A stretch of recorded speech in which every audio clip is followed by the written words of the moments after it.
Okay, well, when you're ready, then you can open the meeting and take the attendance, please. Okay, good afternoon. My name is Gillian Balaban, and I am the Standards Assistant at GRI. Welcome to this meeting of the Global Sustainability Standards Board, known as by its acronym, the GSSB, held on 28 June 2018. This virtual meeting is being hosted from the GRI Secretariat. Please note that all public GSSB meetings are being recorded, and you can find the audio recording on the GSSB webpage, along with high-level summaries of previous GSSB meetings. Present from the GRI Secretariat today are Bastian Buck, Director Standards Division, Lara Espenach, Senior Manager Standards, Anna Kotova, Manager Standards, Mia Dahadmir, Hema, Manager Standards, and Tina Nybu-Jensen, Senior Coordinator Governance Relations. We will now do a roll call. Dwight Justice. Here. Evan Harvey. We'll come back to Evan. Julia Wilson. Present. Jürgen Buxbaum. We'll come back to Jürgen. Kent Swift. I'm here. Kirsten Hovey. I'm present. Michelle Vasser. Present. Nandkumar Vadikapath.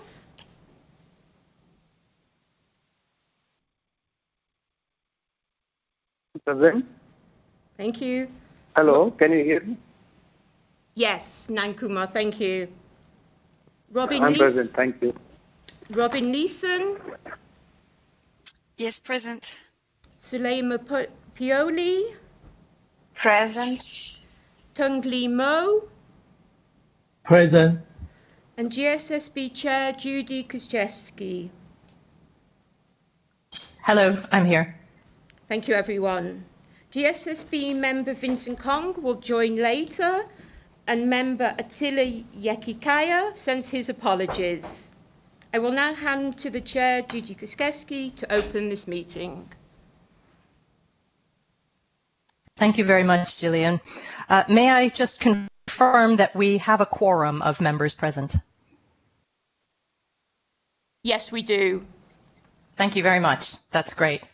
Okay, welcome everyone, and it's good to speak with you again. We have a full agenda today, so we might as well take a look at the agenda. Our first item of business is the approval of the GSSB draft summary from the April in-person meeting. We do have this left over because we did not have a public meeting last month. You should all have received that summary at this point, and I hope that you've all had a chance to take a look at it. We have a number of other documents that have been shared as well in advance of the meeting today, but this is the first one.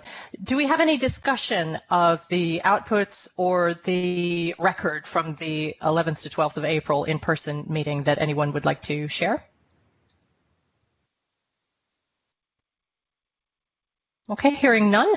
I think that means that the GSSB members are satisfied with the meeting record, and unless there are any objections, then we will take that as approval, consensus approval by the GSSB. Okay, thank you very much for that. Moving swiftly along, I'd like to hand it over to Bastian now for the Standards Division update. Before we do that, actually, can we just briefly pause on the agenda again for a moment? Just make sure that the GSSB is clear on all of the various different things that we're going to be talking about today. If there are any questions or concerns about the agenda, indeed, if anyone would like to raise an AOB point or just advise that they have some other business to raise later on in the agenda, that would be good to know now. Okay. Hearing none, then I'll hand it over now to Bastian for the Standards Division update. Bastian? Thank you, Judy, and welcome everyone to today's meeting. The Standards Division update will be very succinct today, but it is an important one. It is today that we're going to launch our first 2 reviewed standards, the standard on water and effluents and occupational health and safety. We have gone through the entire process with you, so I don't need to inform you about what exactly we are launching, but it is to say that you will receive an email later today, which holds all the relevant information for you to inform your networks about the fact that the standards are now finally launched. And the team is working behind the scenes very diligently on enabling us to have the launch today, meaning updating the website and putting all the relevant documentation in place, both for internal and external audiences. Just want to highlight that we have recorded 2 webinar videos in which we explain the standards, which will serve as a central point of reference for stakeholders that want to learn more about the standard. And we will be referring as much as possible people to these contents. In addition to that, we have updated the FAQ. Should you have questions from your network about the standards or ideas on particular institutions, individuals that we should be reaching out to in the coming weeks to explain the standards, the new standards to them, please let us know. Again, there will be an email going out to all of you. A similar email will go out to the other governance body members. An email has gone out to the project working groups already. And so we're coming, I think, to the end of the development process of these standards, and we're now going to enter the phase of promoting the new standards with GRI's network. That is the only update that I wanted to provide from a Standards Division perspective, since we have updates on the specific ongoing projects scheduled for the next 2 items that we will be discussing with you. If there are any questions around regarding the launch, please let me know. I'm happy to answer them.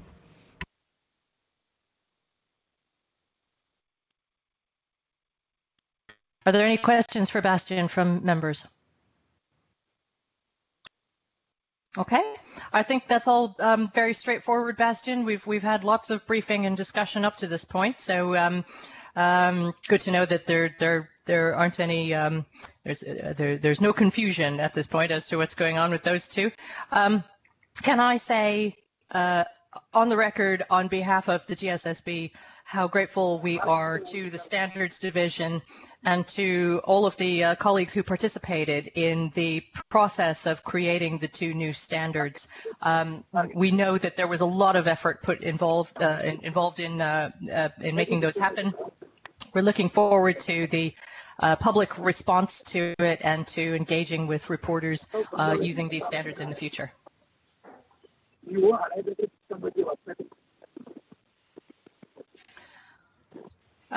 Okay, just a very quick reminder, if you're able to mute your microphone when you're not speaking, simply because there is the potential for some background noise on the call.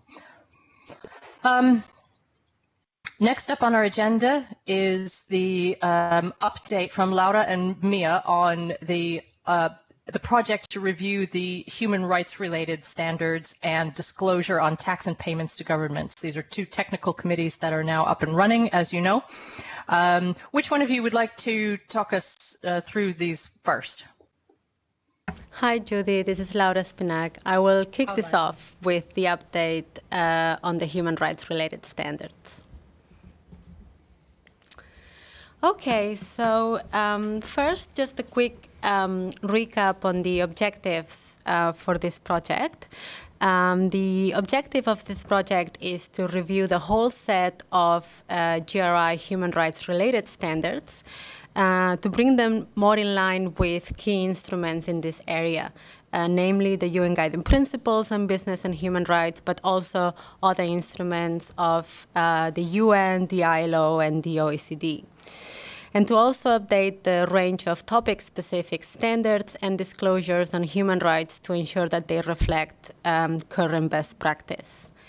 Given the fact that we are dealing with many standards and that we anticipated that this review could have significant repercussions for the standards as a whole, and for key concepts like materiality, topic boundary, etc. As you recall, we decided to divide the project into two phases. Phase one of the project will look at the overall alignment of the standards with key instruments. As part of that, we will be developing a set of generic disclosures for reporting on how a company fulfills its responsibility to respect human rights. And we will look at key concepts and questions like what are the set of topic standards that we should be having with regards to human rights. And that will influence phase two of the project, which is to update all of the individual standards on human rights, such as those looking at freedom of association, non-discrimination, child labor, etc., and developing new standards and disclosures as needed. We are now in phase one of the project. The GSSB convened a technical committee of 10 leading experts on business and human rights. And since January of this year, they've been asked to issue recommendations in three main areas. First, they are developing a set of generic disclosures for reporting on human rights in line with the guiding principles and other instruments. They are developing advice on defining report content for human rights, and that entails looking at the existing reporting principles and guidance in the GRI standards to ensure that they are suitable in the context of human rights. And finally, they are issuing advice on the development of topic-specific standards for human rights as well. So now let's have a look at each of these areas and what the status of content development is. So starting with the set of disclosures, the technical committee has developed a total of 7 disclosures. These are generic, and they cover the general approach of a company to meet its responsibility to respect human rights and on how they manage the material human rights topics identified.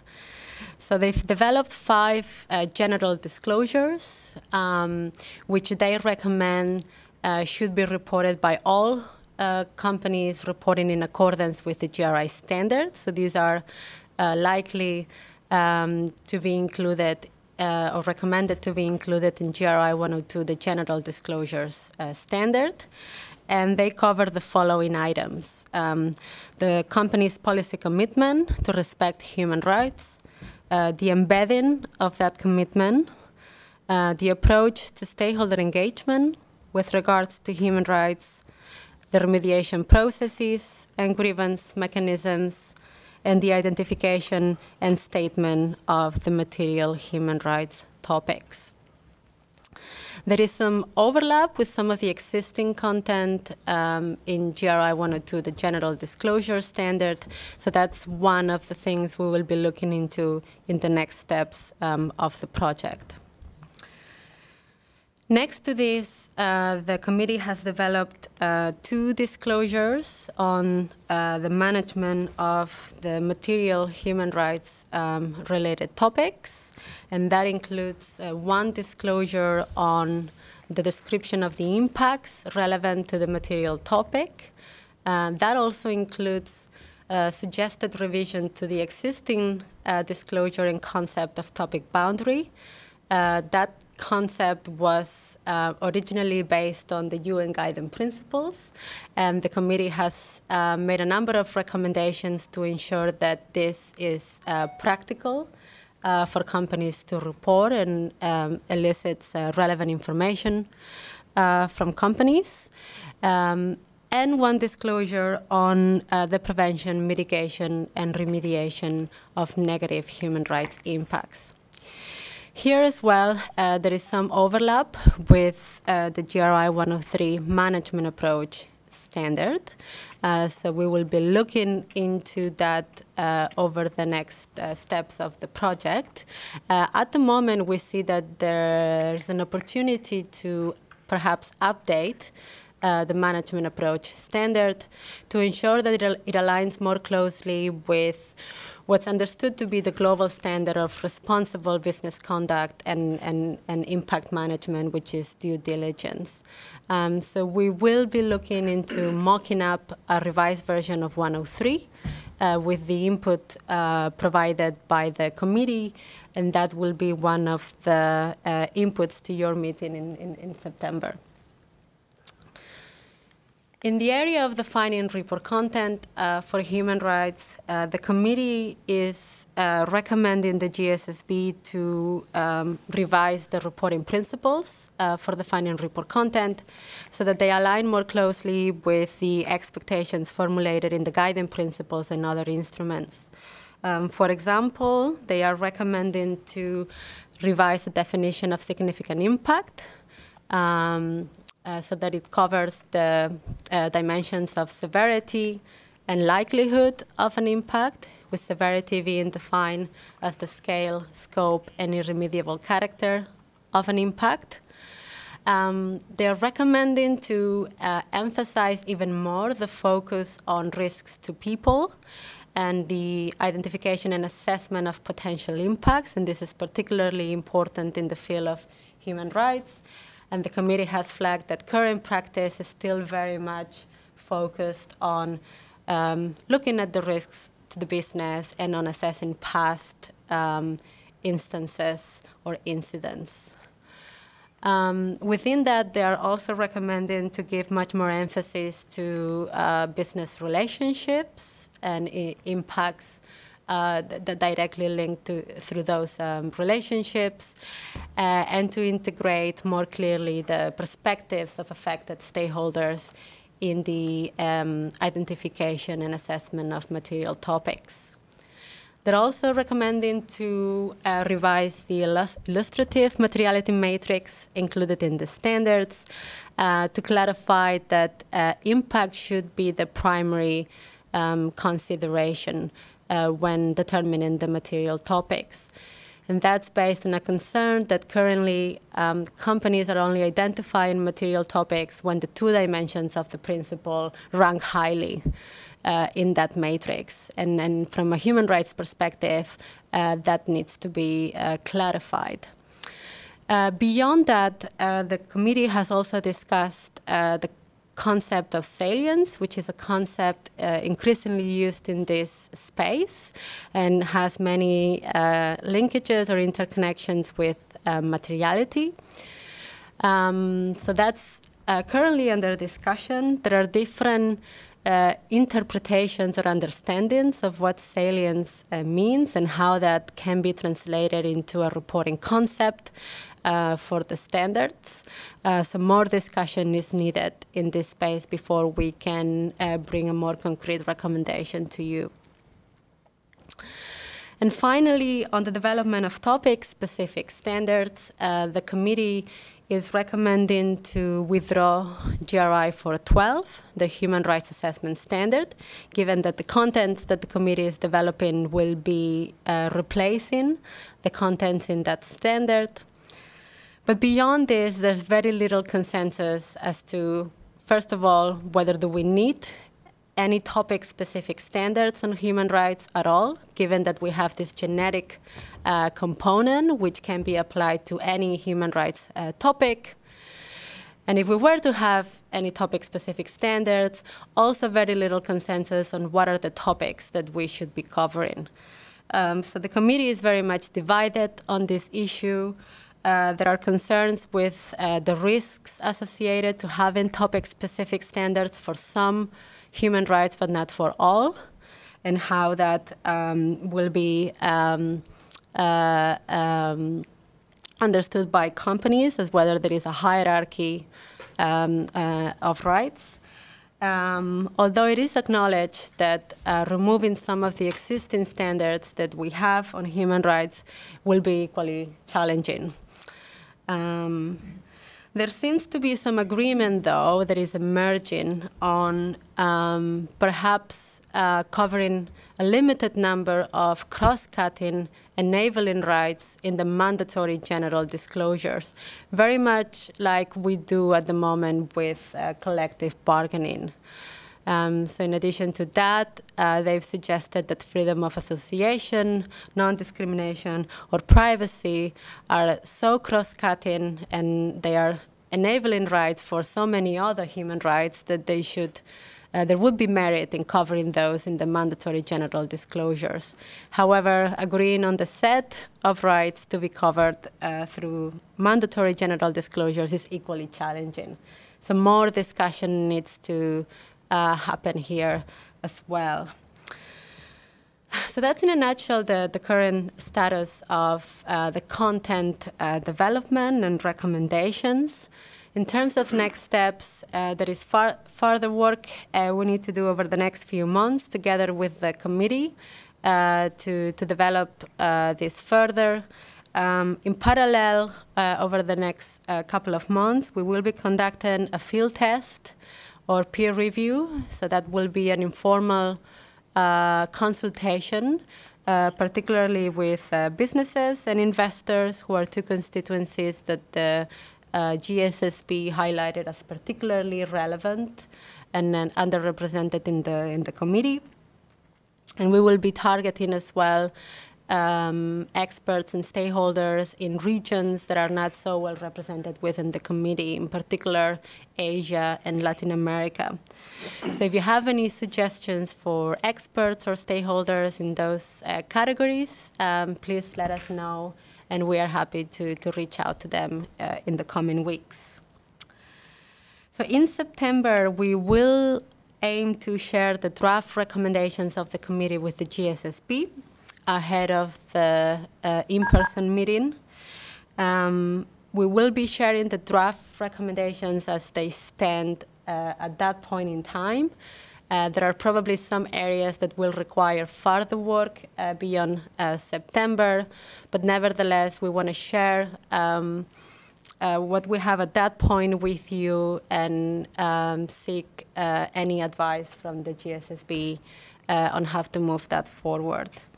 So at the moment, it doesn't look like we can move straight into a public comment after September. Some areas may require new projects to be started by the GSSB, for example, on the finding report content. So we will be putting together a little work plan or proposal on how to move the different streams of the TC recommendations forward for discussion with you in September. So that's in a nutshell the status of this project. So I would be happy to gather any comments or questions from the GSSB at this stage. Thank you, Laura. That's very helpful. Just for members' benefit, there's some construction going on outside my window, and just for good measure, there's also a brass band playing down the road. So I'm hoping that this doesn't affect you, but apologies in advance if it does. I have Michel Wacher raising his hand, and I would also like to ask whether or not any of the GSSB members who have been involved in this conversation have anything to add to it. But first of all, Michel, please go ahead. Yes, thank you. It's for a fast comment. It's about the link to materiality and the fact that materiality should be linked to impact. That's a very nice theory. The difficulty is there is no objective rule that allows to compare an economic impact, an environmental impact, and a social impact. So whatever is presented in a materiality analysis is down to the votes of the people who have been consulted on the topic. And there will always be a subjective aspect to it. Thank you very much. Robin Leeson. Thanks, Judy. Yes, I just did have a question. If Laura, you could elaborate on the discussion. I think there was a note. There was a lack of consensus amongst the group about salience and whether or not that should be reflected in some way in the standards, or it would be just good to get perhaps the sponsors or from the GSSB or for Laura to elaborate on what the nature of that discussion was.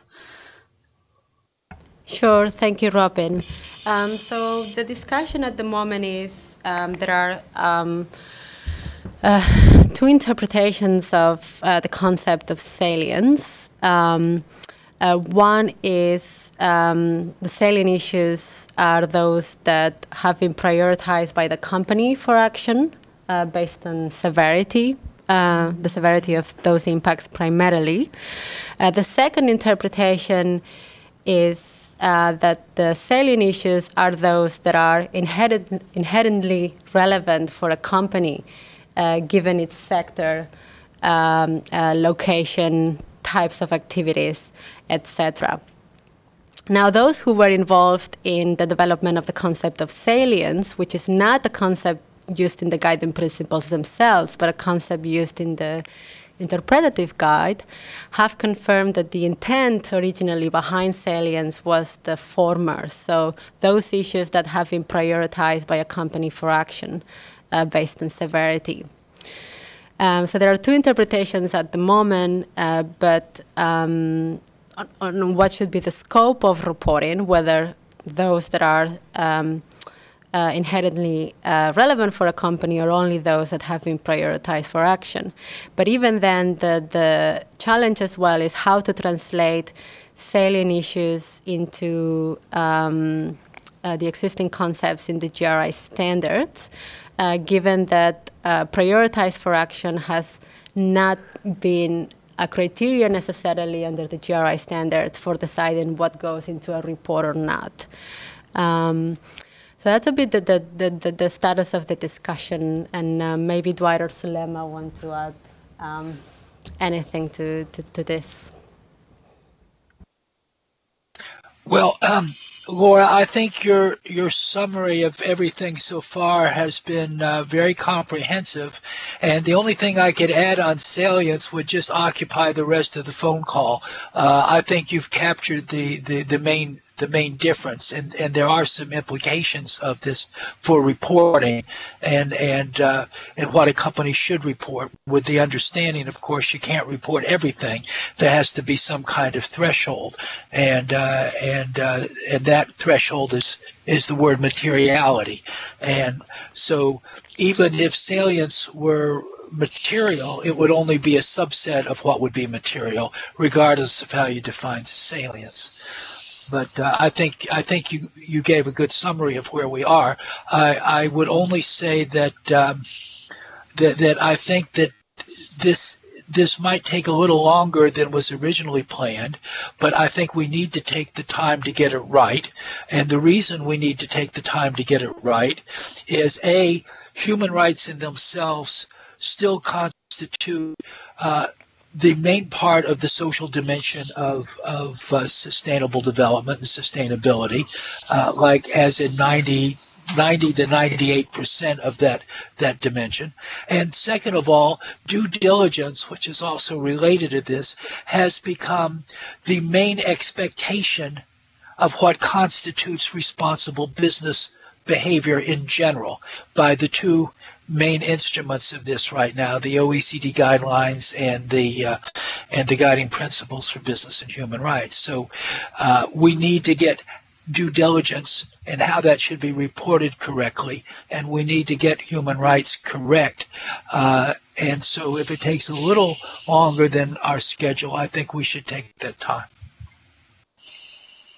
Judy, this is Sulema. Can I yes, share please. one thought, actually? Thank you, Laura. You really, you were amazing when summing everything that is going the Technical Committee on Human Rights. I just want to share my perception about the lack of consensus around salience. For me, it's a lack of well-known concept on salience that's around the world. I've been consulting in a very informal way some people that are researching on business and human rights about their views on salience concept. And there's even 2 or 3 common understanding about what salience means. So I really think that Dwight is right. We should put our effort. We will try to get a better view on a better understanding of the views of the specialists of the Technical Committee. But I really think that we should, in the end of the day, put more effort on how to improve the detailed explanation of materiality that already comprises taking care of impacts and report on the business impacts and due diligence. Sorry. Thank you very much, Sulema.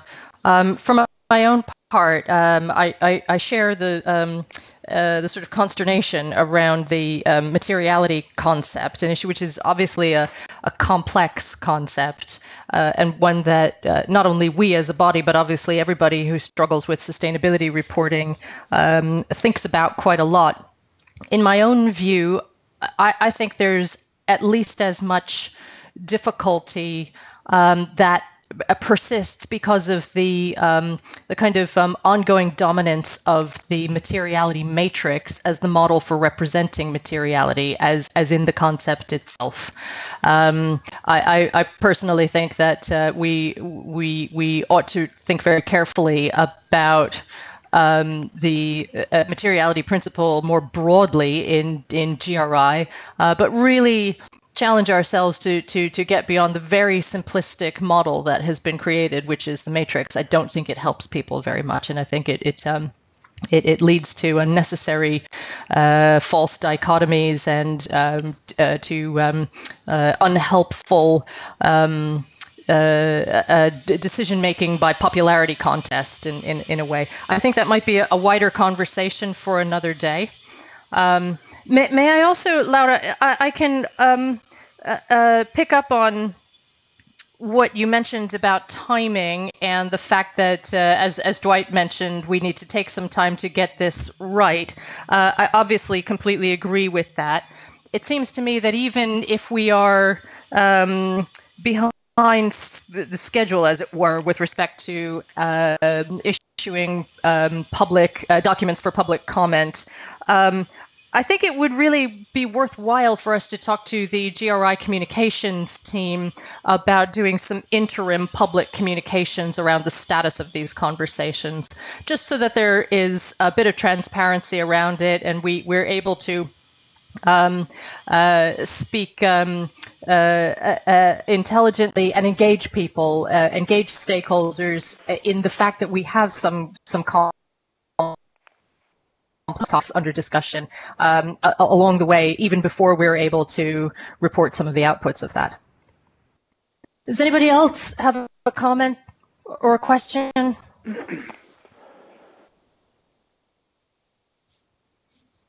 Laura, any kind of responses to anything that any of the members have raised at this point? Thank you, Judy. Dwight, with a technical question. I don't know how to raise my hand, and I can't find that anywhere on this screen. If you go, can you see in the lower left-hand corner? There's a little speech bubble. Oh yes. Okay. Click that, and there's the chat box in there. Does that mean you'd like to raise your hand, Dwight? Well, I did, but I think I'll pass right now. Oh, all right. Thank you for that. Okay, fine. Hi, Judy. Just to say very quickly that we've taken note of all of the points made by GSSB members, and we will table those at the in-person meeting in September in more detail. And thank you for the suggestion on the communications piece. We will definitely take that forward here internally. Thank you very much. Okay, unless there are any other questions or comments from members on this particular update, can I take it that we are finished with this one, Laura, and we can move on to the next one? Yes, we are. Thank you. All right, thank you very much. Is it Mia then who will be speaking to us now? Yes, it is. Thank you, Judy. Hello. Good afternoon, everyone. As you will remember, the primary objective of this project is to develop new specific disclosures related to tax and payments to governments for consideration for incorporation into the GRI standards in order to promote greater transparency in these areas. The technical committee commenced their meetings in January and since then have met about 6 times, or in fact exactly 6 times, including an in-person meeting in April.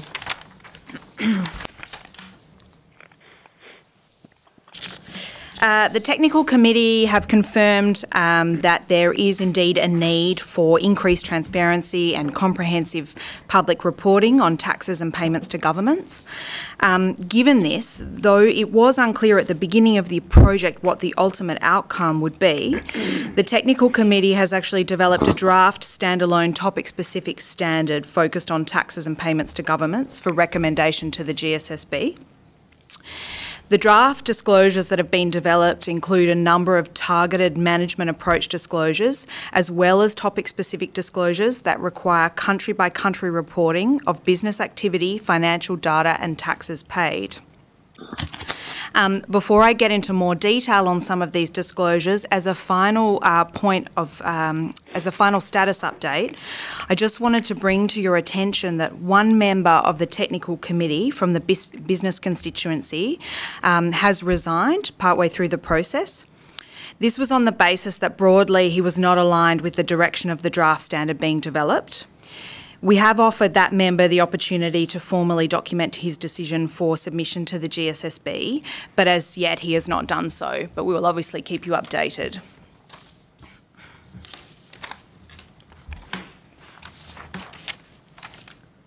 Okay. Just moving on to a little bit more detail about the disclosures. The management approach disclosures that have been developed set out reporting requirements that will strengthen reporting related to tax strategy, as well as the approach to governance, risk and stakeholder engagement for taxes and payments to governments. There are 3 primary management disclosures, though these of course have some sub-points underneath them that have been developed, and these are a description of the approach to taxes and payments to government, the tax governance and control framework, and the approach to stakeholder engagement in relation to taxes and payments to governments. In addition, the technical committee has to develop 2 disclosures for country-by-country reporting. These focus on the reporting of financial, economic and tax-related data, as well as other payments to governments made by an organisation for each tax jurisdiction in which the organisation operates. And that's the key point, for each tax jurisdiction in which the organisation operates. The data that would be required under these disclosures includes items such as revenue, number of employees, corporate taxes paid and so on. I won't read the full list, you can see it on the slide there. When taken together as a whole, this set of information provides insight into an organisation's scale of activity and the way it's approaching taxes and payments to governments across the different jurisdictions in which it operates. So, I've been quite swift, so we're coming now to the proposed next steps. That gives you a very brief overview of the work that's been done by the technical committee. Moving forward, we propose to undertake a field test throughout July and August. This will focus on a limited peer review of the disclosures that have been drafted. Obviously, these are quite extensive new disclosures, so we expect people to provide a range of input. As part of that, we'll be looking to increase the level of input from the business constituency in particular. And following this process, the Standard Division plans to submit an exposure draft to the GSSB for approval in September. And that is the update on tax and payments to governments. Judy, Thank you very much, Mia. Oh, sorry. Yes, Sulema, and I've also got Kirsten raising her hand. Please go ahead, Sulema. Yeah, because I'm having some technical difficulties, and I cannot. I did not hear why a TC member withdraw his or her participation. Essentially, they just indicated they weren't aligned with the direction of the standard that was being developed. And this was primarily to do with the country-by-country reporting components. We haven't had any further information from that member as yet, though we have offered them an opportunity to formally document their position in order to submit that to the GSSB. Okay, thank you. Yeah, I think, Mia, it's quite important for us to make sure that we understand that, and especially as you've indicated that it has to do with country-by-country reporting, which I'm aware is not universally thought to be the solution. So I know that there's a certain amount of controversy around it in the first place. However, if there's we'll simply need to take a view as to what the nature of this issue is once we understand more about it. Kirsten, you would like to make a comment? Thank you. Equinor, the company formerly known as Statoil, as well as Hydro, published this spring what is probably the most extensive country-by-country reports published by a company, by any company so far, following changes to in the Norwegian legislation. What we experienced in that process was that it had not been taken considerable it hadn't been evaluated properly if it was feasible to do the reporting. It was not comparable to IFRS, which is the accounting systems that are most frequently being used in Europe, I believe. But it could also, it should of course also be aligned with other accounting systems. And to me, the overview that was shown on page 18 is it is very extensive. It might even be more extensive than the current Norwegian legislation. Which is currently only applicable to extractive industries. It's also important to be aware that the Extractive Industries Transparency Initiative is working on their requirements going forward. So I think it's important to take all these all these different initiatives into consideration. And once again, to be absolutely sure that what we are requesting would be possible to take out of the accounting system, the company's accounting systems, because if not, it's in reality impossible to do this for a reporting organization. Thank you. Thank you very much. Any other comments or questions that members would like to raise? Mia, any response from the team that you might like to share? Yes, Judy, I might just first pick up on your point. We will continue to liaise with that member in an effort to get his submission. I would note that 7 members of the technical committee are in favour of country-by-country reporting, and there has been a consensus on that from all other members. So that's obviously something we can discuss further. In terms of some of the points that Kirsten has raised, thank you very much. We will take those on board throughout this process. Where relevant, we have been aligning with some of those initiatives that you mentioned. In addition, one of the key elements that we'll be testing through the field test process is this idea of feasibility. And how difficult it is for organisations to produce this data. I would also just make the final point, and I know it's impossible for you to have seen this, but one of the core threads throughout the disclosures that have been developed and the relevant guidance is that information would come from existing audited financial statements or financial information filed on the public record where the points of data are included in that. Thanks. Okay, thank you. Kirsten, back to you. Thank you, Judy, and thank you, Mia. Just one more comment of concern.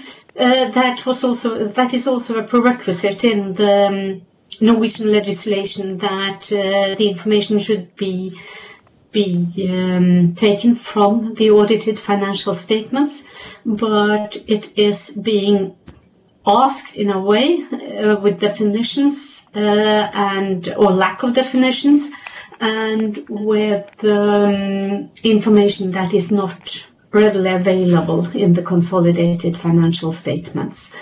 So it's really important here to also consult with the necessary expertise on financial accounting. Thank you. This is Bastian, and thank you, Kirsten, for making that last comment, because I can just reconfirm from the team's perspective that this is one of the examples where we're really breaching into a particular set of expertise, usually not represented in a CSR or sustainability function in an organization. And so one of the aims of the field testing will be to also involve on the side of the GRI reporters that we will be approaching, those that are familiar with tax reporting and ongoing tax reporting activity.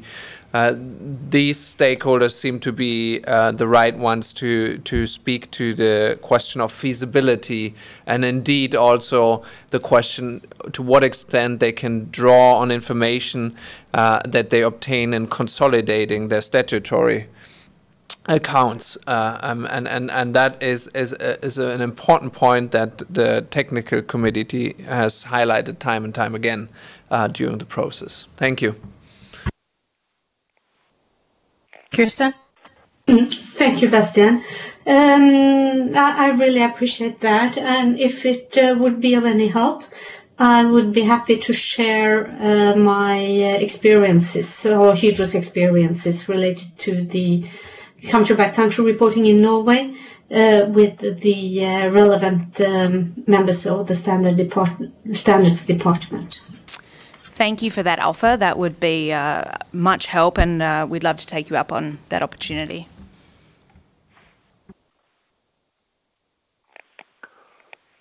Okay, any others on this topic?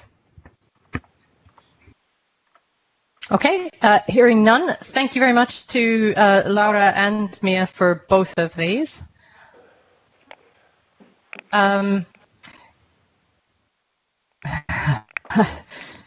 There's a little bit of an issue with the slide deck here. Our next business is this is number 4, the proposed project working group composition for the project that we are mooting on the review of waste disclosures. We have some proposals from the standards. Bastian, will you be talking to us about this?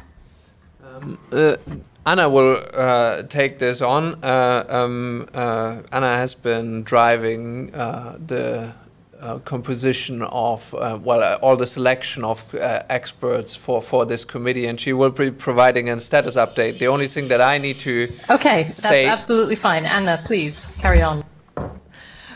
Thank you, Judy, and good afternoon, everyone on the line. I guess what Bastian wanted to finish is to say that this is preliminary composition, proposed composition for the project working group. We are still recruiting a couple of members, and this is just to give you an update on where we're at. We have closed the open call for this group last month, and we have been oversubscribed on most of the constituencies. However, we have invested additional time to secure some specific expertise. So first of all, we have been working with or have been in touch with the investment institutions to secure their representation in the project. We have 2 members that have confirmed interest, and we're currently talking to 1 more. And I hope you can see this slide perhaps on your computers, on your screens. Then we have tried to reach out to candidates from the civil society organizations and business institutions who can help us move this reporting standards beyond the current best practice in waste management and effective waste management and waste minimization towards to find candidates who can speak better and strongly to the shift towards a circular economy and the associated practices and activities that would help actually or prevent waste, generation of waste to begin with. We have also taken into account the harmonization aspect, and therefore you see a representative from a standard setter organization on this group as well. And we have tried to reach out to or secure representation from regions, particularly from Asia, because probably unlike any other sustainability issue, waste is very much connected to the region where it is being handled, and it will have very different environmental, social, and economic consequences and create different problems and opportunities depending on the region. So we have good leads into organizations and experts who have this relevant expertise that we're looking for, but we need to have slightly more conversations with them to confirm their interest and availability. So in terms of the next steps for you, we will be holding final interviews next week, and we'll be sharing the final document with the proposed composition of the project working group with you on the 6th of July. And this document will include a detailed description of the recruitment process, the criteria we use to select candidates, the statistics on regional representation, gender diversity, etc. And then we will be asking you to review and approve this document by the 11th of July via means of an electronic vote, and we will provide you also with instructions on how to do that. The reason is that we want to kick off the project in September as planned, and because there will be no meetings in July and August, we will have to do this via an electronic vote. This was a very brief overview. Judy, I will hand it over to you for any questions. Thank you. Anna, can I also just ask, will the GRI Secretariat be invited to review and make any suggestions to us as the position of this group? I know that it's often helpful to ensure that all sides of the organization are engaged in these conversations. Will that be happening?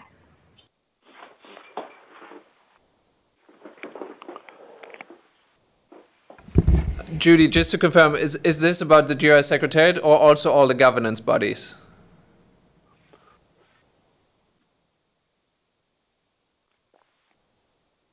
Hello? Hear me? Now we can hear you, yeah. So it's just to confirm, is the questions about GRI Secretariat specifically, or also the GRI board and the stakeholder council? I don't believe that the other governance bodies particularly have a role, nor do I think that it's likely that they would be able to respond to such a request. But the Secretariat specifically may have. Within its networks, they may have recommendations for individuals or views on where we might seek to create some of these participants from. As you recall, we had some back and forth with the Secretariat around the composition of the Human Rights Technical Committee a number of months ago, and I would like to make sure that we don't open up the possibility to repeat that. Absolutely. Okay. We will circle that back to colleagues, but basically there was an engagement here from our side throughout the whole Secretariat to find experts from the different constituencies and regions. So there has been direct involvement in this. When this firms up as a finalist, we will also make sure that we double check whether there are any further inputs or considerations. But we think we have completed this engagement by now. Yeah. Thank you very much for that, Bastian. That answers my question. Any members have any questions or comments? Okay, hearing none. Thank you very much for that, Anna. We are pretty much on schedule here, maybe a few minutes behind. Our next item of business has to do with the GSSB in-person meeting planned for the 25th and 26th of September. We have had some discussion, as you may recall, about whether or not to hold the meeting in person or to schedule a series of virtual meetings over the course of a couple of days, and have made the determination that we would like to proceed with an in-person meeting for purposes of sort of quality discussion and coherence of our way of working together. So I would like to confirm that that is the case. You see on the screen here a confirmation of some of the basic details, and as normal, you will be asked a month before the meeting to complete the travel policy form and the registration for the meeting, if that is all right with you. Is there any discussion that members would like to have about this? No? Okay. Yes, please, can you move ahead on the slide deck? We do have a few thoughts on the agenda for the in-person meeting. And you can see them here on your screen. So we'll have updates relating to the tax and payments to governments technical committee, who will be producing an exposure draft, and again, as discussed by Laura earlier, the human rights related standards. We will be talking about our engagement with investors and how we will be approaching that. We will take a look at the projects overall being undertaken by the Standards Division, which is not unrelated to the point a couple points below on reviewing the work program. We will be discussing the GSSB strategy and our key stakeholders and how we bring the two together. And there we will then be talking about, as you recall, we had a discussion of the GSSB input to the board's review of governance, which is an ongoing process, but we will be picking that up again. I can see from the chat function that at least one member is having some difficulty with the technology here. I can't see the agenda. I'm still seeing the proposed project working group composition. I'm afraid we're having some technical difficulties with the interface today. I can only apologize for that. Yeah, so this is slide 25, Kirsten, for your benefit of the deck that was shared before the call today. If you're able to follow along separately, yeah. I apologize for any problems that people are having, and I understand that there are a few of them. Any further thoughts on things that people would like to see or do? Obviously, this is not your last opportunity to provide input into the agenda for our in-person meeting. But please remind me, Bastian, what is our by when do we need to distribute our agenda? The agenda will only be distributed 2 weeks in advance of the September meeting date, but I think it would be helpful if members have ideas for other substantive agenda items that require preparation of the Standards Division, that we have your signal by end of July, which would then, given a holiday season here in the Netherlands enable us to allocate the required time to prepare these documents over the summer months. So end of July for an indication of any additional substantive item, that would be greatly appreciated. Yeah, I think that that also goes for people participation from members of the Secretariat or the Standards Division staff as well, to make sure that they would be prepared to do it.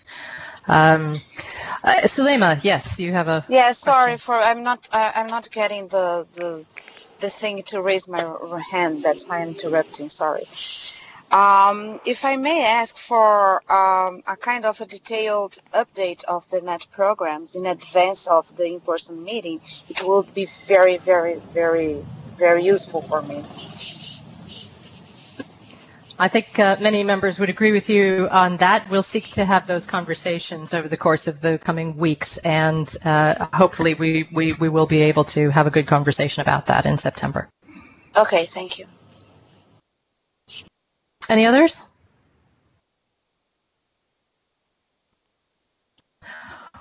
Okay, well, that just leaves us with any other business before we close the public meeting. As members are aware, we have a number of non-decision related private matters to discuss. But before we go into that, is there any other business for the public meeting that anyone would like to raise?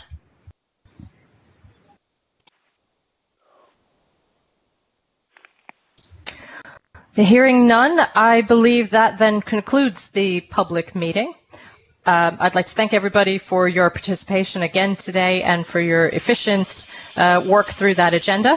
It is almost precisely on time, which is fantastic. And we will look forward to speaking again soon. And thank you to anyone who may be listening down the line as well. So I think we can close the public meeting now and carry on with the briefing.